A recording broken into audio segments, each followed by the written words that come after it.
Malinaw na inihayag ng Japan ang kanilang panig sa pinakabagong insidente ng panghaharas ng China sa West Philippine Sea. Para bigyan ng mukha ang balita, Mobile Journal, Merymon Reyes.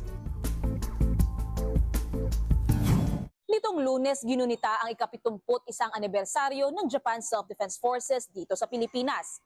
Pati na rin ang lalong pagpapatibay ng defense and security cooperation ng dalawang bansa.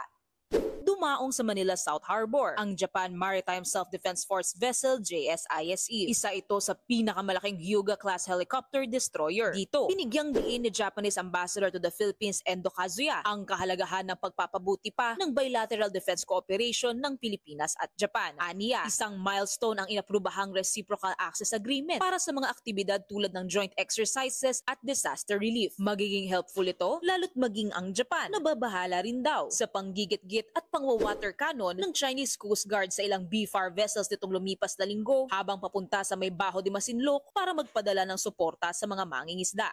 Japan opposes any unilateral attempts to change the status quo by force, as well as any action that increase tensions in the South China Sea. And the Philippines is an important strategic partner of Japan for peace and stability in the region.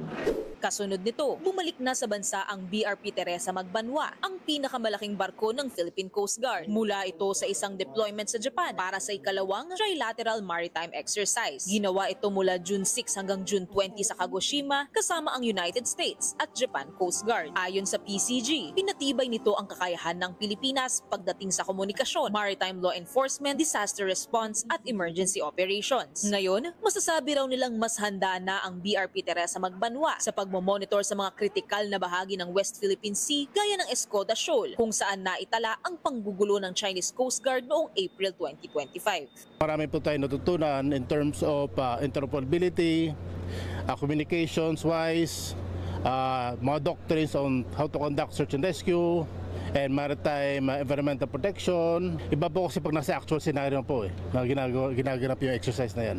Sa level po ng Coast Guard, lagi naman po kami handa sa mga bang issues or problema na pwede namin kaharapin para sa ating bansa.